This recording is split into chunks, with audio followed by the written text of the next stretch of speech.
আসসালামু আলাইকুম, স্বাগতম ইলেকট্রিসিটি ফর লাইফ চ্যানেলে। লাল বাতি ও সাদা বাতির বিদ্যুৎ বিলের পার্থক্য নিয়ে আজকে আমরা আলোচনা করব। টাকা বেশি লাগে বিধায় আমরা ভালো মানের এলইডি ল্যাম্প বা বাতিগুলো বাসায় ব্যবহার করি না, কিন্তু এর কারণে কত টাকা যে আমাদের প্রত্যেক মাসে বেশি যাচ্ছে এটা কিন্তু আমরা হিসাব করে দেখি না। আজকে আমরা আশা করি এই ভিডিও দেখার পর আপনার বাসায় যদি এই ধরনের লাল বাতি বা ওই যে ফ্লুরোসেন্ট ল্যাম্প গুলো থাকে তাহলে চেঞ্জ করে ফেলবেন। তো লাল বাতি বলতে আমরা ওই যে যেই দেখুন স্ক্রিনের ছবি দেখতে পাচ্ছেন, এই ধরনের বাতিকে বুঝি। সাদা বাতি বলতে এই বাতিগুলোকে বুঝি। তো এখন এই লাল বাতির লাল বাতির সাধারণত আমরা বাসা বাড়িতে ৩ ধরনের ওয়াট কিন্তু ব্যবহার করি। ২০ ওয়াট, ৬০ ওয়াট বা ১০০ ওয়াট। ঠিক আছে? আর সাদা বাতি সেই হিসাবে ৫ ওয়াট, ৯ ওয়াট, ১২ ওয়াট। ঠিক? তো আমাদের এখানে টাইমটাও দরকার আছে। তো টাইমটা যদি আমরা ধরি, তো টাইমটা আমাদের নরমালি কতটুকু? বাসা বাড়িতে বা গ্রামে যারা আছে তারা সাধারণত দেখা যায় দিন-রাত ২৪ ঘন্টার মধ্যে, দিনে অত প্রয়োজন হয় না। রাত্রে দেখা যায় যে আপনার সন্ধ্যা থেকে শুরু করে রাত ১১টা পর্যন্ত যদি থাকে ৪ ঘন্টা। বাসা বাড়িতে যারা আছে তাদের একটু বেশি প্রয়োজন হয়। আমরা নরমালি এটাকে এভারেজ হিসাবে 6 আওয়ার্স ধরে নিলাম। ঠিক আছে? এখানেও টাইমটা 6 আওয়ার্স ধরে নিলাম। কারণ বিদ্যুৎ বিল এর হিসাব করতে গেলে আমাদের এই ক্ষমতা এবং সময় ২ টারই প্রয়োজন হয়। অর্থাৎ তার মানে আমরা ইউনিটটা যদি নিয়ে আসি, ইউনিট কত ইউনিট খরচ হয় বা KWH, আমরা এর একটা ফর্মুলা জানি। ওয়াট ভাগ হইলো ১০০০, মানে এটা হলো কিলোওয়াট। কিলোওয়াটকে ঘন্টা দ্বারা গুণ করলে যেটা পাওয়া যায় সেটাই ইউনিট। মিনিট ভাগ হলো ৬০, এটা হলো আওয়ার। ঠিক আছে? তো এইখানে যদি তাহলে ধরুন যে আমরা এই ২০ ওয়াটের সাথে ৫ ওয়াটের কম্পেয়ার করব। ঠিক আছে? তাহলে আমরা ২০ ভাগ ১০০০ ইন্টু এখানে যেহেতু আমরা আওয়ারটা সরাসরি পাইছি সেই হিসাবে এই আওয়ারটা ধরি। যদি মিনিট থাকতো মিনিট দিয়ে আপনারা হিসাব করে নিতে পারবেন।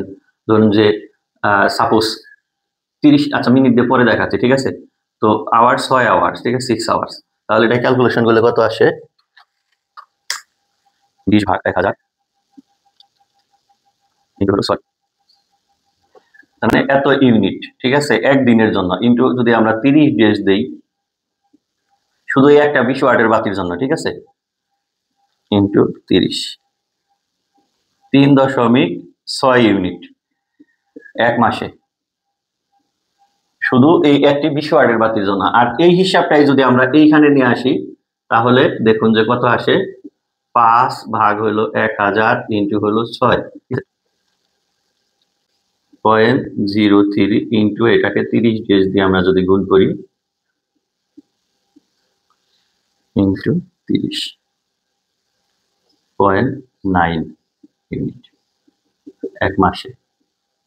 তাহলে দেখুন এখানে ৩.৬ আর এখানে 0.৯, তার ডিফারেন্স কতটুকু? পার্থক্য ৩.৬ বিয়োগ হলো 0.৯,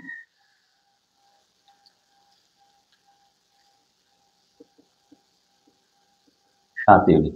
তাহলে যদি আমরা নরমালি আবাসিকের যে স্ল্যাবটা আছে যে ৭৫, ৫ টাকা ২৬ পয়সা, ৫ টাকা ২৬ পয়সা দিয়ে একটু গুণ করে দেখি যে নরমাল যে স্ল্যাবটা আছে কত টাকা আসে। ৩.৬ ইন্টু ৫ টাকা ২৬ পয়সা, ১৮ টাকা ৯৪। ঠিক আছে?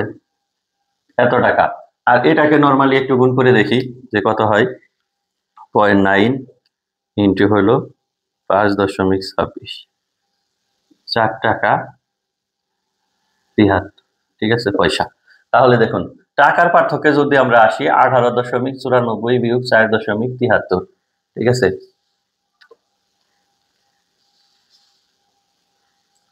১৪ টাকা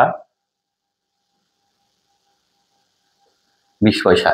দেখুন তাহলে শুধু এই ২০ ওয়াটের বাল্বের জন্য মাসে একটা বাল্বের জন্য কত টাকা? প্রত্যেক মাসে আপনার ১৪ টাকা ২০ পয়সা করে লস হচ্ছে। এখন এই বাল্বের যদি ৩০০ টাকা ২০০ টাকা মূল্য, ধরুন ৫ ওয়াটের বাল্ব যদি আপনি কিনতে যান এটা পাবেন ৪০ টাকায়, আর এটা আপনি পাবেন হলো ১২০ টাকায়।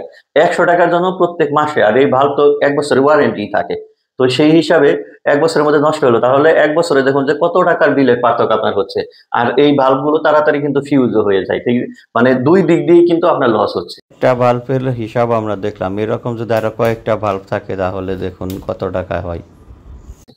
আর এটাকে যদি মিনিট হিসাবে নিয়ে আসেন, ওই যে দেখাইতে চাইছিলাম যে ধরুন যে আপনার কথার কথা ৩০ মিনিট চলে, তাহলে এখানে শুধু এই যে ৩০ বসিয়ে দিতে হবে। ৩০ বসিয়ে দিলে এটা গুণ হয়ে যাবে 0.5 দ্বারা।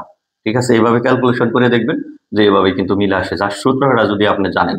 ঠিক আছে, তো এই হলো বাতি এবং সাদা বাতির বিলের পার্থক্য তুলে ধরার কথা, মানে তুলে ধরলাম আপনাদের সামনে।